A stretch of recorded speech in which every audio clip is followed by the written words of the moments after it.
मैं बेटी हूँ, बोझ नहीं। एक लड़की थी, जब उसका जन्म होने वाला था तब उसके दादा दादी और घर के रिश्तेदार जश्न की तैयारी कर रहे थे क्योंकि उन्हें लगता था कि लड़का होगा, पर ऐसा नहीं था, लड़की हुई। जब लोगों ने उसे देखा और जिस नाम से उसे पुकारा वो था कुलक्ष्मी। अपशगुनी नाम सुनने में अजीब लग रहा है ना, लेकिन वो लड़की मुस्कुरा रही थी अपना नया नाम सुनकर। सोच रही थी कि किसी जन्नत में आ गई हूँ मैं, लेकिन लोग मुझे छू भी नहीं रहे हैं। ऐसा लगता है मानो मुझे कोई बीमारी है। जो जश्न मनाने आए थे वो भी चले गए। मुझे लोग मारना चाह रहे थे, सोच रहे थे लड़की हूँ और बदनामी की सेवा भी दे सकती हूँ। केवल एक इंसान जो मेरा पूरा साथ दे रहा था वो थी मेरी माँ, जिसने मुझे दुनिया की नज़रों से बहुत दूर भेज दिया। दुनिया की नज़रों में तो मैं मर चुकी थी, लेकिन मैं तो अनाथालय में थी। मेरा भरा पूरा परिवार था, लेकिन फिर भी मैं अनाथालय में थी। कितना अजीब है ना।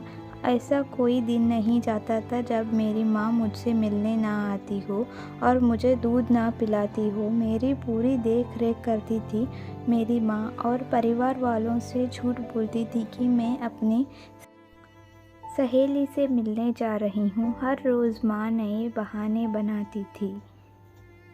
एक दिन मुझे तेज़ बुखार हो गया और उस दिन माँ पूरे दिन मेरे साथ रही और मुझे सुलाकर ही वापस घर गई। पापा ने पूछा कि इतनी देर कैसे हो गई, तो बोली कि मेरी सहेली की तबीयत खराब थी और मैं उसकी मदद कर रही थी।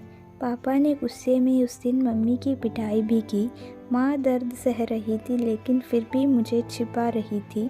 उसे लगता था कि मैं तो बच्ची हूँ, मैं ऐसा समझूंगी, लेकिन ऐसा नहीं था। मैं सब समझती थी।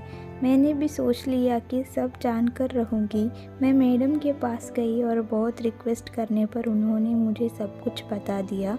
यह सब सुनकर मुझे बहुत गुस्सा आया। मैंने तभी सोच लिया कि कुछ अलग करके दिखाना है।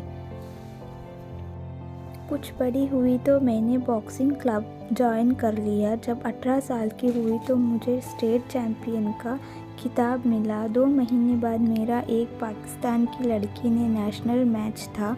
जब मीडिया मेरा इंटरव्यू लेने आई तो मेरी माँ का फ़ोन आया और बेचारी बोली कि बेटी, अपने कृपया परिवार की बुराई मत करना। मुझे तो हंसी आ रही थी कि मेरी माँ आज भी अपने परिवार को बचा रही थी।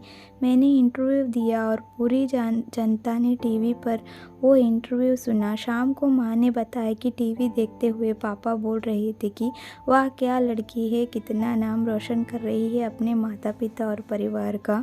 वो लोग तो मुझे छोड़कर चले गए थे यह कर कर कि मैं कुलक्ष्मी हूँ। आज वो लोग मेरे से मिलने चाहते हैं और मेरे साथ फ़ोटो खींचना चाहते थे, लेकिन आज भी वो मेरी पहचान से अनजान थे कि मैं कौन हूँ। ठीक 2 महीने बाद नेशनल चैम्पियनशिप का मैच हुआ और वो सभी मुझे देखने आए थे। बहुत सारे लोग मैच देखने आए थे और सभी बोल रहे थे यू कैन डू इट, लेकिन मेरी नज़रें उस भीड़ में अपने परिवार को तलाश रही थी। दूर भीड़ में मुझे मेरा परिवार नज़र आया।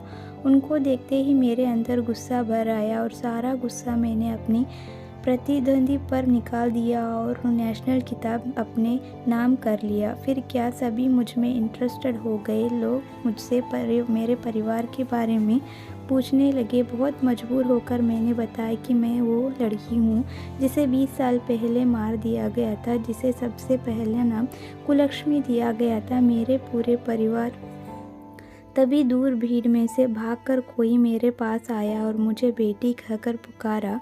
ये सब मानो मेरे लिए कोई सपने जैसा था। जो बचपन का प्यार मैंने खो दिया था वो अचानक ही मुझे मिल गया और उसने मुझे गले लगाकर सभी से कहा यह मेरी बेटी है, जिसने मुझे पिता बनाने का हक दिलाया।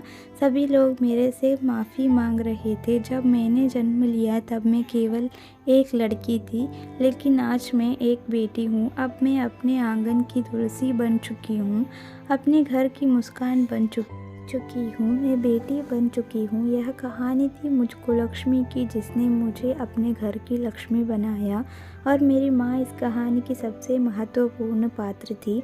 होते नहीं बेटियाँ हर किसी की चाह में, जहाँ ना सोचा हो पहुँच जाती हैं उस राह में। जिसने उन्हें पैदा होते ही मार दिया हो, समझो उसने अपनी बदल रही किस्मत को ठुकरा